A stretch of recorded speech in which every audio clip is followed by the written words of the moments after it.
Hi guys, എൻ്റെ മുഖത്തെ തിളക്കം കണ്ട് നിങ്ങൾ പേടിക്കണ്ട. ഇതിനെ സൺ കിസ് ചെയ്യുന്നതാണ്. Sun kissed. ഞാനിപ്പോൾ ഒരു കാര്യം ചെയ്യാൻ പോവുകയാണ്. എന്താണെന്ന് വെച്ചാൽ നമ്മളൊരു ശർക്കര കൊഴുക്കട്ട ഉണ്ടാക്കാൻ പോവുകയാണ്. ഞാൻ കഴിച്ചിട്ടുണ്ടാവുമല്ലോ. എനിക്ക് ഇടയ്ക്കിടയ്ക്ക് ഇങ്ങനെ ഇരിക്കുമ്പോൾ ഓരോന്ന് കഴിക്കാൻ തോന്നും. ഞാൻ കണ്ടെത്തിയ ഒരു ഐറ്റമാണ്. ഞാൻ കണ്ടെത്തിയല്ല, ഇന്ന് കഴിക്കാൻ ഞാൻ കണ്ടെത്തിയ ഒരു ഐറ്റമാണ് ശർക്കര കൊഴുക്കട്ട. അങ്ങനെ ഞാൻ കൊഴുക്കട്ട ഉണ്ടാക്കാൻ പോവുകയാണ് ഗൈസ്. വഴിയെ കാണാം.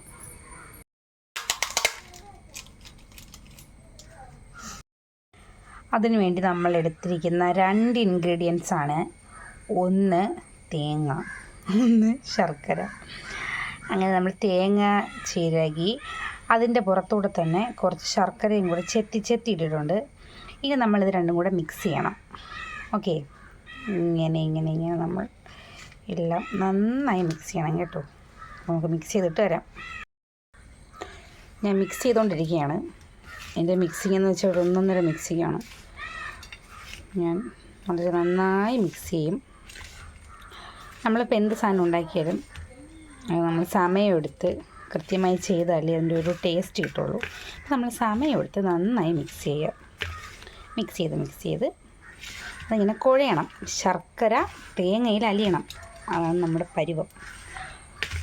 നമുക്ക് കുഴച്ച് റെഡിയാക്കാം. ഇത് സിമ്പിൾ പരിപാടിയാണ് ഗൈസ്. വലിയ പണിയൊന്നുമുള്ള കാര്യമല്ല. പെട്ടെന്ന് റെഡിയാക്കാൻ പറ്റുന്നതാണ്. മിക്സ് ചെയ്ത് റെഡിയാക്കാം. അത് നമ്മൾ ചെത്തിയാണല്ലോ ഇട്ടേക്കുന്നത്. അപ്പോൾ അതിങ്ങനെ അലിഞ്ഞ് വരാൻ വലിയ സമയമൊന്നും വേണ്ട. So simple. നന്നായി മിക്സ് ചെയ്യണം. ചില കട്ടകളൊക്കെ ഇങ്ങനെ ഉടയാതെ കിടപ്പുണ്ട്. അത് നമ്മൾ പേടിക്കേണ്ട ആവശ്യമില്ല. ആവിയിൽ വേവുമ്പോൾ അത് അലിഞ്ഞ് വരും. നമ്മൾ മിക്സ് ചെയ്ത് കഴിഞ്ഞു കാണിച്ചിട്ട് കണ്ടോ. മിക്സ് ചെയ്ത് ഞാനതിനെ ഒരു നല്ല പരുവത്തിലാക്കിയിട്ടുണ്ട്. പിന്നെ ഒരു കാര്യം ശ്രദ്ധിക്കണം, നമ്മൾ കൈ കഴുകിയിട്ട് വേണം മിക്സ് ചെയ്യാൻ. കഴുകാതെ മിക്സ് ചെയ്യാൻ പാടില്ല. ഞാൻ കഴുകി വൃത്തിയാക്കിയ മനോഹരമായ കൈകൾ വെച്ചാണ് ഞാൻ ഇവിടെ മിക്സ് ചെയ്തുകൊണ്ടിരിക്കുന്നത്. ഓക്കെ, കണ്ടോ, നല്ല പരുവത്തിനായിട്ടുണ്ട്. ഇനി നമുക്ക് പോയി മാവ് കുഴയ്ക്കാം. ഓക്കെ, അതിനുവേണ്ടി നമ്മൾ മാവ് തട്ടിക്കൊണ്ടിരിക്കുകയാണ്. നമുക്ക് എത്രയാണോ ആവശ്യമുള്ളത് അതിനനുസരിച്ച് മാവ് തട്ടുക. ഇനി മാവ് കുറച്ച് തട്ടിയിട്ട് ശർക്കര കൊഴുക്കട്ട ഉണ്ടാക്കി കഴിഞ്ഞ് ഭയങ്കര ടേസ്റ്റാണ്. പിന്നെ കഴിച്ചപ്പോൾ തീർന്നു പോയെന്നാരും പരാതി പറയാൻ പാടില്ല. അതുകൊണ്ട് ആവശ്യത്തിനനുസരിച്ച് എത്രയാണോ വേണ്ടത് വേണമെങ്കിൽ കുറച്ച് കൂടുതൽ എടുത്തോ. കുറച്ച് കഴിഞ്ഞ് വീണ്ടും കഴിക്കരുത്. നമ്മൾ മാവ് ഇങ്ങനെ തട്ടിയാണ് തട്ടി ഓക്കെ. ഇത്രയും മാവ് ഞാൻ എടുത്തിട്ടുണ്ട്. ഇനി വേണ്ടത് വെള്ളമാണ്. വെള്ളം ഒഴിച്ചാണ് നമ്മൾ കുഴയ്ക്കുന്നത്. വെള്ളം അങ്ങോട്ട് ഒഴിക്കുക. ആദ്യമേ നമുക്ക് തോന്നിയതുപോലെ വെള്ളം ഒഴിച്ചു കഴിഞ്ഞാൽ മാവ് അതിന് തോന്നിയതുപോലെ കുഴയും. അതുകൊണ്ട് നമ്മൾ നിർത്തി ഒരു പരുവത്തിന് കുഴച്ചെടുക്കുക. ഞാൻ നിങ്ങൾക്ക് എല്ലാം പഠിപ്പിച്ചു തരാം. നോക്കിക്കോളൂ. കണ്ടോ, അതിങ്ങനെ ചെറുതായിട്ടൊരു ചെറിയ നനവിൽ ജസ്റ്റ് ഒന്ന് കുഴച്ചെടുക്കുക. ബാക്കി നമുക്ക് വെള്ളം ഒഴിച്ച് വഴിയെ കുഴയ്ക്കാം. കണ്ടോ, ഇതാണ് സെക്കൻഡ് സ്റ്റേജ്. കുറച്ചുകൂടെ നനഞ്ഞ് ചെറിയൊരു കുഴി പോലെയൊക്കെ ഇതിലായി വരണം. ഇനി നമുക്ക് മൂന്നാമത്തെ സ്റ്റേജ് കാണാം. നമ്മളിത് മാവ് കുഴച്ചെടുത്തിട്ടുണ്ട്. ഇതാണൊരു പരുവം. കണ്ടോ, നമ്മളിങ്ങനെ ഒരു ബോൾ പോലെ ഇങ്ങനെ ആക്കുമ്പം കയ്യിലൊട്ടാത്തൊരു പരുവം.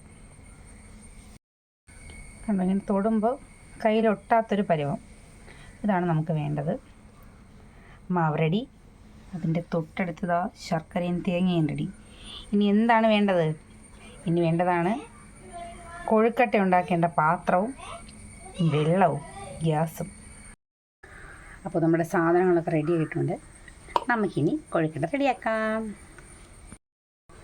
ഇതാണ് നമ്മൾ കൊഴുക്കട്ട ഉണ്ടാക്കാൻ പോകുന്ന പാത്രം. നമ്മൾ ബോൾസാക്കി അതിൻ്റെ അകത്ത് ശർക്കരയും തേങ്ങയും വെച്ച് ഫില്ല് ചെയ്ത് വീണ്ടും ഒരു ബോളാക്കി അങ്ങ് വെക്കുക. അത്രയേ ഉള്ളൂ പണി. ഇതിപ്പോൾ ബോളാക്കുന്നത് കാണിക്കാൻ നിർവാഹമില്ല ഗൈസ്. കാരണം ഞാൻ ഒറ്റയ്ക്കാണ് വീഡിയോ എടുക്കുന്നത്. അതുകൊണ്ട് ഞാൻ ബോൾസാക്കി വച്ചിട്ട് കാണിച്ചു തരാം.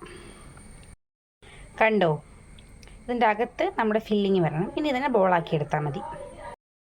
നമ്മുടെ ഫസ്റ്റ് ബോൾ റെഡി ആയിട്ടുണ്ട്. ഇനി നമുക്ക് എല്ലാം ഇങ്ങനെ ബോൾസാക്കി മാറ്റി വയ്ക്കാം. ഇത് നോക്കൂ, ഇത് ആക്സിഡൻറ്റ് പറ്റിയ കൊഴുക്കട്ടയാണ്. ഇത് ഉരുട്ടി വന്നപ്പോഴത്തേക്കും ഇതിൻ്റെ സൈഡ് ഇളകിപ്പോയി. നമുക്കിതിനെ റിപ്പയർ ചെയ്ത് ശരിയാക്കിയിട്ടുണ്ട്. അങ്ങനെ നമ്മൾ ബോൾസ് എല്ലാം പാത്രത്തിൻ്റെ ഫസ്റ്റത്തെ തട്ടിൽ നിറച്ച് കഴിഞ്ഞു. അതിലൊരു 7 എണ്ണം അറ്റ് എ ടൈം വെക്കാൻ പറ്റും. അത് കഴിഞ്ഞ് രണ്ടാമത്തെ തട്ടിലും ഇതുപോലെ നിറച്ച് വെച്ചു. കണ്ടോ അങ്ങനെ എല്ലാം നമ്മൾ നിറച്ച് വെച്ചു. ഇനി വേറെ പരിപാടിയൊന്നുമില്ല. നമുക്ക് ഇത് ഗ്യാസ് ഓണാക്കുക, ആവി കയറ്റിയെടുക്കുക, അത്രയേ ഉള്ളൂ. അങ്ങനെ നമ്മുടെ കുഴക്കട്ട ആ ഗ്യാസിൽ വെച്ചിട്ടുണ്ട്. അതിപ്പോൾ റെഡിയാവും. 5-6 മിനിറ്റ് മതി. ഡാഡു അതിൻ്റെ മണം അവിടെ ചെണിയിട്ടിരിക്കുകയാണ്. ഉറങ്ങിക്കിടന്ന ഡാഡുവാണ്. അവന് ഇച്ചിരി കൊടുക്കാം, പാവല്ലേ. അപ്പം ഞാൻ വെന്ത് റെഡിയായിട്ട് കാണിച്ചു തരാം. അപ്പോൾ ഇതാണ് നമ്മുടെ കുഴക്കട്ട കുട്ടന്മാർ. കാണാൻ നല്ല രസമല്ലേ, അതുപോലെ കഴിക്കാനും നല്ല രസമാണ്. സൂപ്പറായിട്ട് വന്നിട്ടുണ്ട്. ഞാനും ഡാഡുവും ടേസ്റ്റ് ചെയ്യാൻ പോവുകയാണ്. അങ്ങനെ നമ്മുടെ കൊഴുക്കട്ട അടുപ്പിലായിട്ടുണ്ട്. അതിപ്പോൾ വെന്ത് വരും. ഞാൻ കൊഴുക്കട്ട ഉണ്ടാക്കുന്ന മണം അറിഞ്ഞ് കാണുന്നുണ്ടോ നിങ്ങൾ? കഴിച്ചു നോക്കാം നമുക്ക്.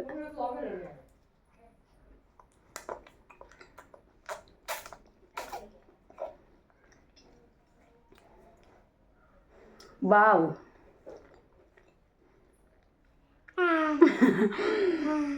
ഞാൻ ഉണ്ടാക്കിയോണ്ട് പറയുന്നില്ല, വിഷയം. അടിപൊളി ടേസ്റ്റാണ് ഗൈസ്.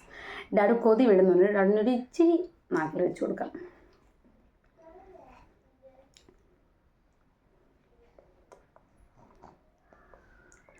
എങ്ങനെയുണ്ട് ഡാഡു? ആക്ഷൻ കണ്ടു? സൂപ്പറാണ്. ഇനിയും വേണം എന്നാണ് അവൻ പറയുന്നത്. ഒരു ഇച്ചിരിയും കൂടെ കൊടുക്കാം.